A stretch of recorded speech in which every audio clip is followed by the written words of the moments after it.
El primero, que es del propio Jean Piaget, Inteligencia y Afectividad, de Eike, en 1954. Y el segundo, de Rafael Vizquerra, del 2014, Psicopedagogía de las emociones, en la editorial Síntesis. En los últimos años, el doctor Rafael Vizquerra se ha convertido en uno de los especialistas más reconocidos en el ámbito de la educación emocional. Y bueno, esperamos que se pueda disfrutar plenamente de el trabajo del doctor Rafael.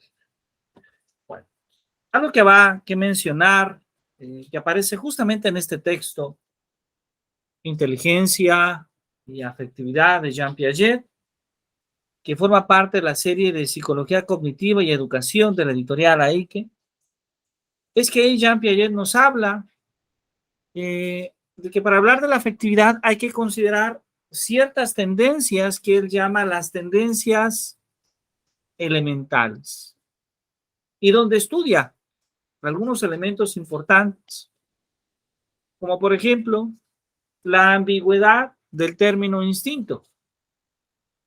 Ahí nos habla Piaget que el primer estadio es justamente ese estadio al que hacemos referencia cuando el niño nace, cuando desarrolla los reflejos y los instintos.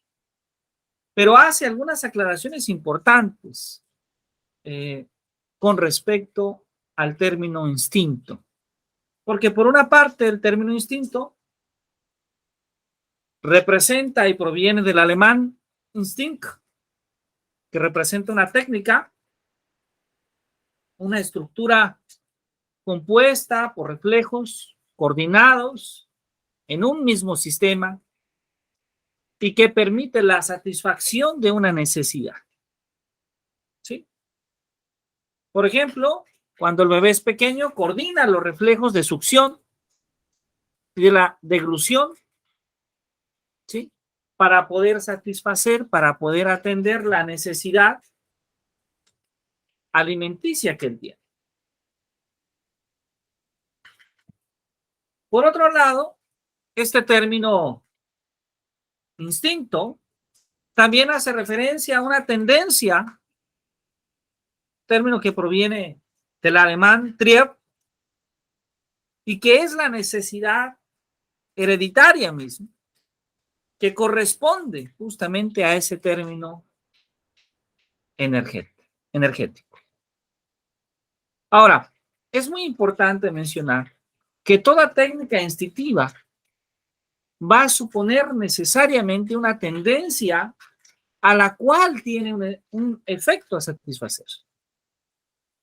De tal manera que en muchas ocasiones el término de los instintos lo reducimos finalmente a una tendencia. Ahora, algunos autores, por ejemplo, han considerado que hay técnicas hereditarias, ¿sí?, de tal manera que pueden desarrollarse instintos sin técnica. Clarapade, por ejemplo, nos dice que el instinto de imitación se reduce al instinto del conforme, pero la técnica de este instinto se va aprendiendo. Esto también lo constató Guillamue.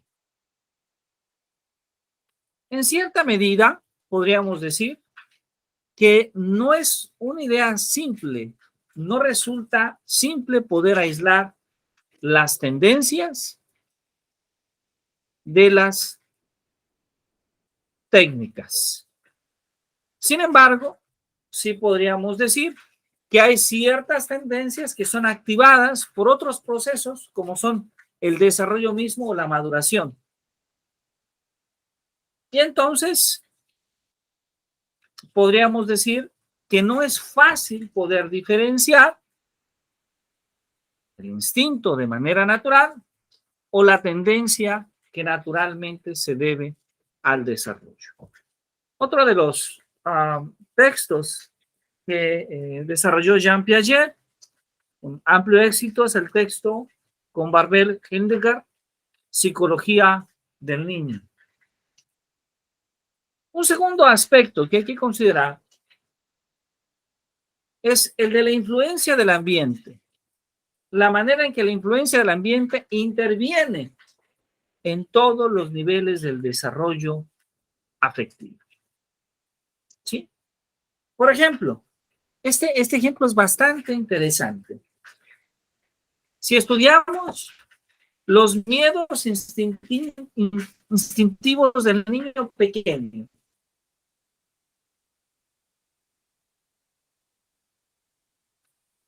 ese miedo que a veces se tiene o que tenemos cuando somos pequeños a la oscuridad, en muchos casos.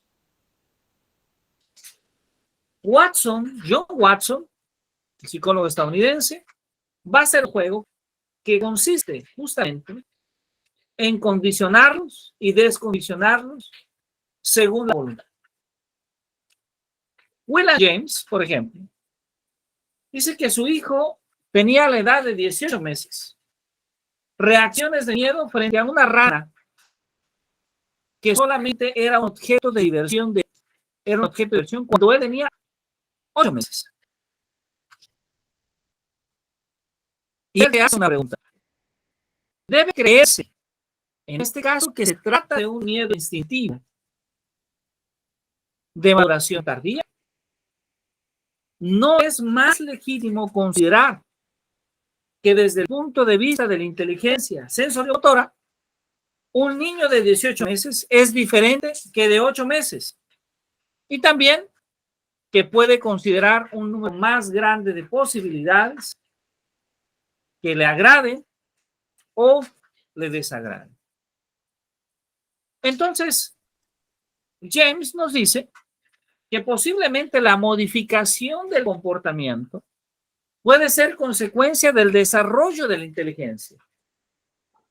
Pero además, hay otros elementos afectivos que pueden incorporarse de manera adicional. De tal manera que la rana puede volverse un objeto de transferencia que además puede haber tomado una significación simbólica. Esta idea de la transferencia, aquí estamos citando un poco la noción de inteligencia que establece Edward Thorndike y que nos habla justamente de que la inteligencia se va desarrollando a través de ciertas transferencias que están ligadas a conexiones, a experiencias que vivimos la persona en la cotidianidad. Y que cuando nos enfrentamos a nuevas situaciones recurrimos a esas experiencias ya vividas.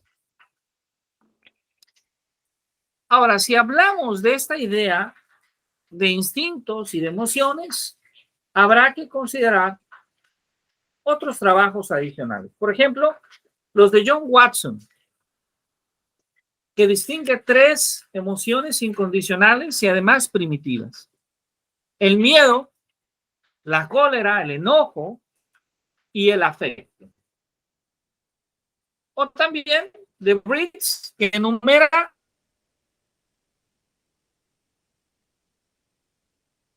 inclusive 20 tendencias instintivas que van apareciendo en su análisis entre el nacimiento y los 2 años. Estudios también de relevancia los va a desarrollar Laguerre-Deslandes, William James, Midugalt y Thorndike. Aquí tenemos en la imagen, en la parte superior, a John Watson y en la parte inferior, justamente a Midugalt.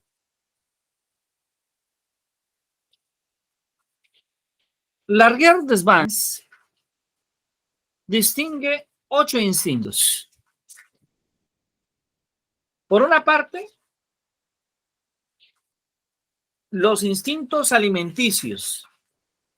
Y de hecho, a estos instintos alimenticios hay que adjuntar el instinto de caza.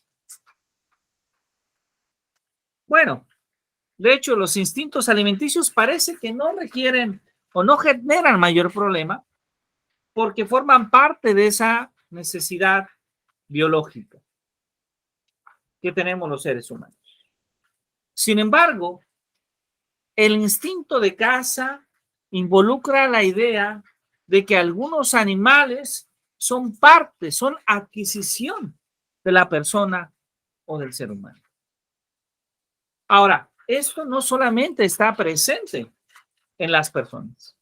Podemos observar inclusive este tipo de instinto en los animales.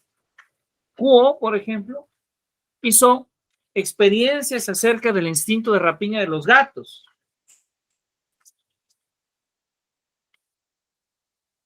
Donde ahí, para aquellos que son criados lejos de sus madres, podemos darnos cuenta de la importancia que tiene la adquisición y la imitación.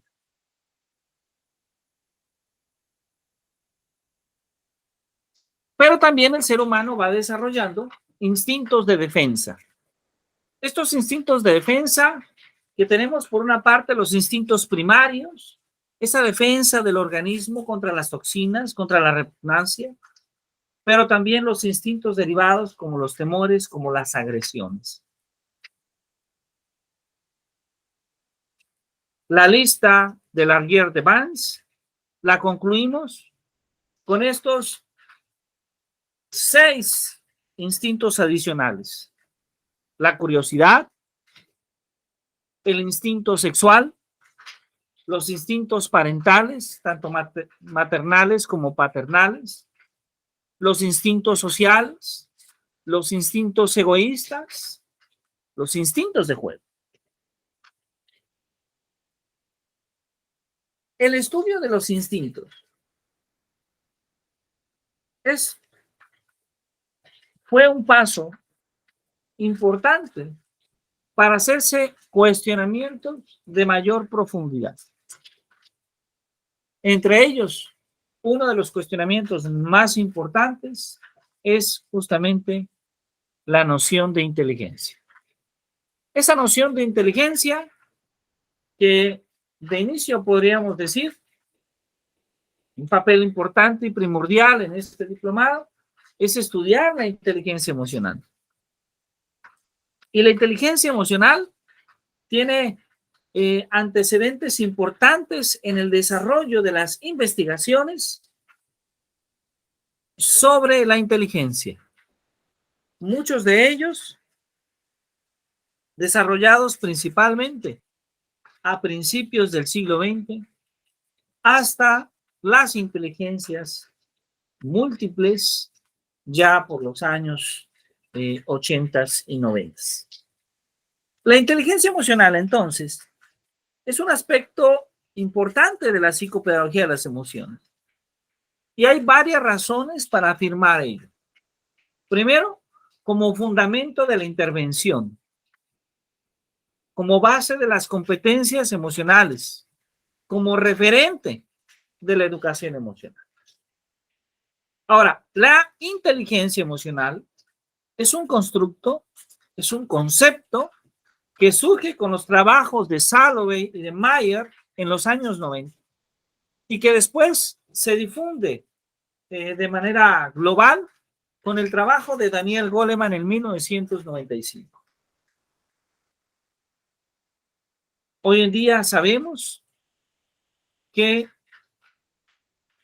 la inteligencia emocional es fundamental para desarrollarnos en diferentes contextos, para el desarrollo de nuestra propia persona, para el desarrollo de nuestra persona, de las relaciones que tenemos con otras personas, de las relaciones que tenemos con nuestra pareja, en el trabajo, en la familia, etc. Y bueno, aquí tenemos una imagen justamente de Peter Salovey y de John Mayer, quienes propusieron el concepto de inteligencia emocional en los años 90, aunque debo mencionar que desde los años 50 y 60 ya se hablaba de ciertas inteligencias afectivas o de carácter emocional. Sin embargo, el trabajo de Peter Salovey y de John Mayer resulta fundamental para entender este concepto moderno con muchas más dimensiones de lo que significa la inteligencia emocional. Bueno, entonces, ¿cómo entendemos este contexto del desarrollo de la inteligencia emocional? Es posible, muy probablemente, que los primeros estudios sobre este tipo de inteligencia aparezcan en el siglo XIX, con los trabajos de Broca, quien aparece en la parte superior de esta imagen. De hecho, hay una parte del cerebro que se llama Broca, y que tenía interés en poder medir el cráneo humano y sus características. Ahí es donde Broca pudo localizar el área del desarrollo del lenguaje en el cerebro, y que de hecho se conoce área de Broca. Por otro lado, Galton, bajo la influencia de Charles Darwin, quien aparece en esta imagen, va a realizar algunas investigaciones con algunas de las personas que él consideraba genios o de una amplia inteligencia, donde estudiaba esta función probabilística normal que comúnmente conocemos como la campana de Gauss. También Wundt estudiaba ya los procesos mentales mediante la introspección. Ahora, un aspecto importante muy probablemente se da a principios del siglo XX, cuando en Francia el Ministerio de Educación le encarga al psicólogo Alfred Binet que elabore un instrumento que le permita diferenciar, que le permita distinguir a aquellos alumnos que podían estar en la escuela, en las aulas ordinarias, de aquel que debería de formar parte de aulas en educación especial. Así, en 1905 surge el primer test de inteligencia. Una nota importante que nos dice Rafael Vizquerra es darnos cuenta que lamentablemente este test estaba en cierta medida enmarcado en una filosofía de la discriminación. Una filosofía de la discriminación que estuvo presente y que sigue presente en cierta medida a través del uso de los test de inteligencia para poder diferenciar cierto tipo de habilidades que en términos generales la sociedad asume como inteligencia. Por 1908 se traduce este test, el test Binet-Simon, al inglés, pero su versión inglesa se va finalmente a difundir hasta 1916, cuando la Universidad de Stanford realiza una adaptación, y entonces, con base en la adaptación de Terman, este test se va a llamar el test de Stanford-Binet. De hecho, esta prueba se utilizó en la Primera Guerra Mundial para poder evaluar, para poder examinar a más de 1 millón de reclutas norteamericanos. Esto hizo que esta prueba pues, tuviera una gran difusión y fuera de conocimiento general. Hubo adecuaciones en 1937, en 1960, que fueron dándole a este instrumento más consistencia y más fama en el mundo. Por otro lado, en 1912, Stern va a introducir el término de SEI, o lo que comúnmente conocemos como el coeficiente intelectual. Este término va a tener aceptación, va a tener una gran difusión.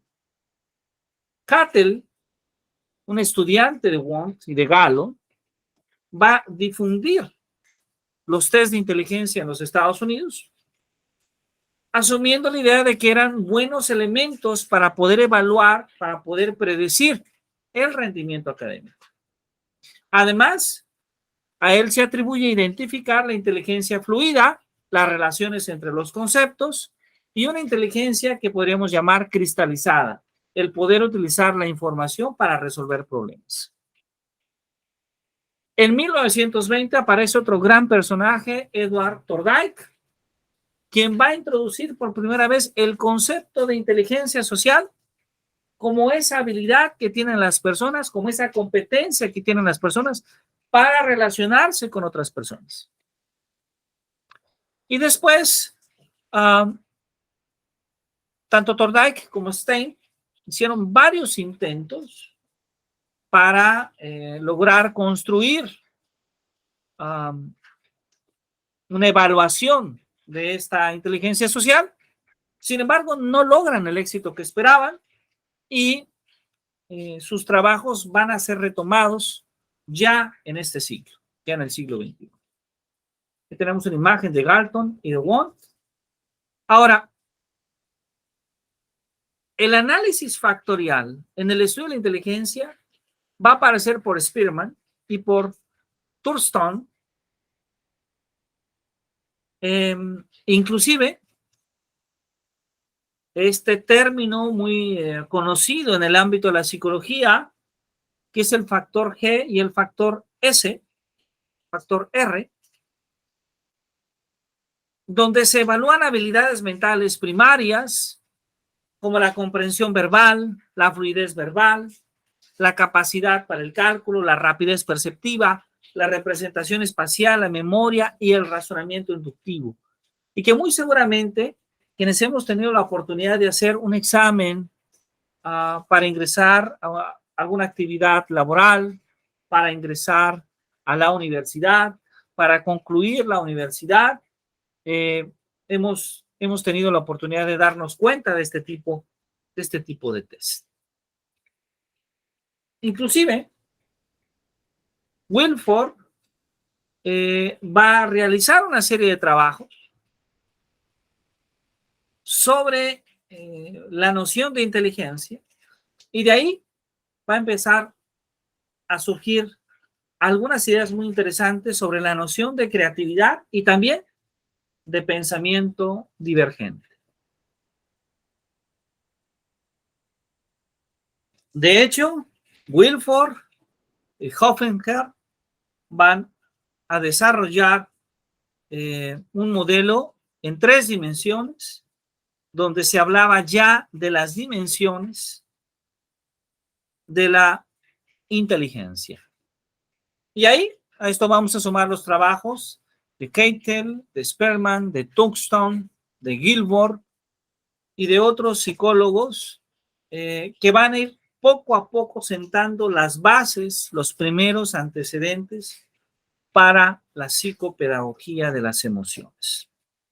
Ahora, esta parte, ¿por qué es tan interesante?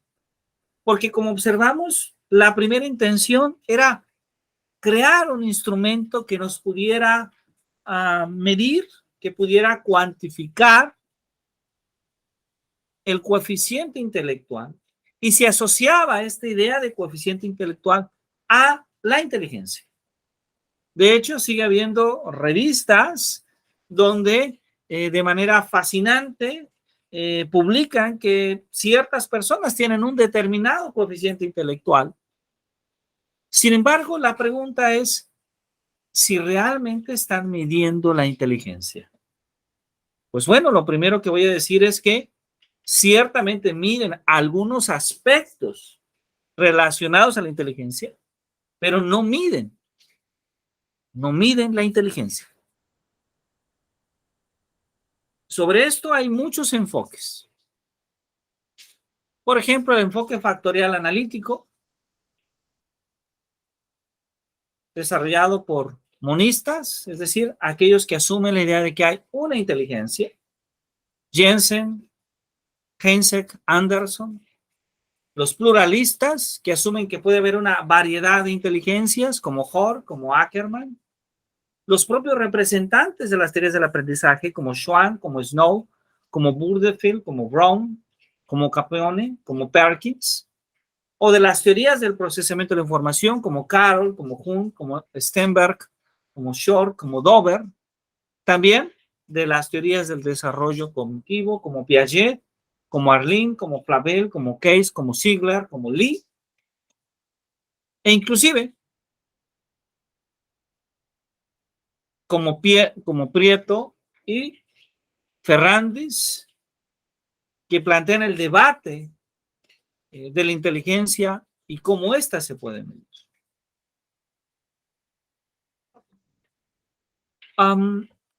Esto es interesante porque con una gran variedad de ideas, con una gran variedad de pruebas, se han elaborado muchos test de inteligencia.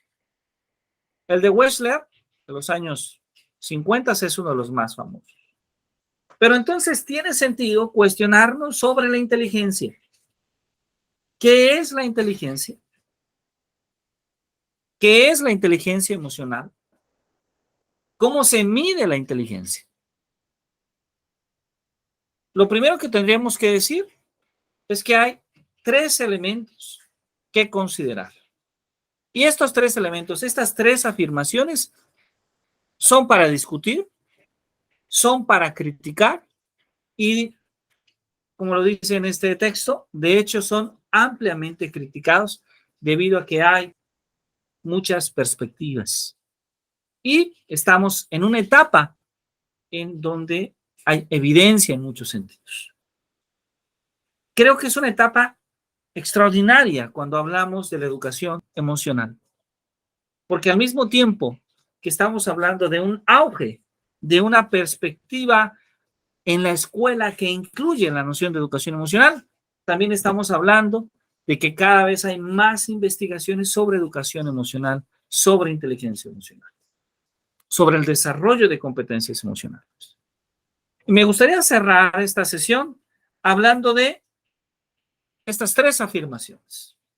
La primera es que existe una inteligencia con varios factores, no varias inteligencias. Wow, esto es bastante fuerte porque una de las ideas que en la educación permean en los últimos años es la idea de las inteligencias múltiples, que nos dice que hay una variedad de inteligencias. Segunda, la inteligencia es estable a lo largo de la vida. No se puede cambiar. Vamos a discutir sobre este punto. La inteligencia se puede medir con pruebas objetivas, con test de inteligencia. Bueno, lo que vamos a hacer sobre estas tres afirmaciones que he mencionado es que vamos a tratar a lo largo de todo el diplomado de refutar estas Maestro, tres ideas. ¿Perdón? el punto 2 no lo entendí, lo de la inteligencia es estable a lo largo de la vida, la parte de no se puede cambiar. Ah, claro, que con la inteligencia que nacemos es la Ujú. misma inteligencia con la que nos desarrollamos en la adultez. Ah, ok. A eso se refiere con que es estable. Es decir, el que es muy inteligente para hacer matemáticas será muy inteligente desde su niñez hasta su adultez. Y Ok. claro, esto parece más o menos obvio que es falso. Sin embargo, a lo largo del diplomado tendremos que dar argumentos que no solamente muestren es decir, que no solamente queden un dicho que es Ujú. falso, sino que hay evidencias que confirman que en efecto podemos aprender a gestionar nuestras inteligencias y muy especialmente la inteligencia emocional. Ok, muchas Sí, gracias. a Sí, usted. sí, sí. Y ahora, el tercer punto es importante. ¿Por qué? Porque el tercer punto nos habla entonces si la inteligencia es medible. Bueno, de inicio, ¿hay instrumentos para medir la inteligencia? Sí. ¿Hay test de inteligencia? ¿Hay test de inteligencia emocional? Sí. Pero habrá que diferenciar entre tener algunos instrumentos que nos den parámetros, que nos den criterios para poder identificar si una persona se enfrenta a alguna situación problemática o compleja sobre su gestión emocional y diferenciar ese hecho de decir que estamos midiendo su inteligencia emocional. ¿Sí? Y bueno, el primer punto, que es el poder darnos cuenta que esa noción de inteligencia con varios factores, pues parece ser que no se cumple en el sentido en que podemos desarrollar otras inteligencias. Entonces, termino con esta frase. Para algunos la inteligencia es esa capacidad de adaptación. Para otros es la capacidad de resolver problemas. Pero entonces ahí va varias preguntas. ¿A qué tipos de problemas nos referimos? ¿Problemas, por ejemplo, de matemáticas, de sistemas de ecuaciones? ¿Problemas de física y de química? ¿Problemas para gestionar la propia vida y ser feliz? Y de hecho, este último no forma parte de los test de inteligencia. En ningún test de inteligencia, o al menos de los existentes, de los que hemos conocido, parece ser que se incluye este tipo de problemas. Y ahí es justamente, en ese tipo de problema, es cuando aparece la inteligencia emocional. Y bueno, uno de los críticos muy interesantes que ha hablado sobre ello es justamente James Flynn, ¿sí? James Flynn, que ha hecho varios cuestionamientos sobre qué es lo que miden los test de inteligencia, que, insisto, para algunos miden la inteligencia, pero para otros miden solamente algunos aspectos relacionados sí a la inteligencia, pero que alguien obtenga un 10, por ejemplo, un 100 en un test de inteligencia, no significa necesariamente que es más inteligente que otro que obtiene 70. ¿Inteligente respecto a qué y para qué?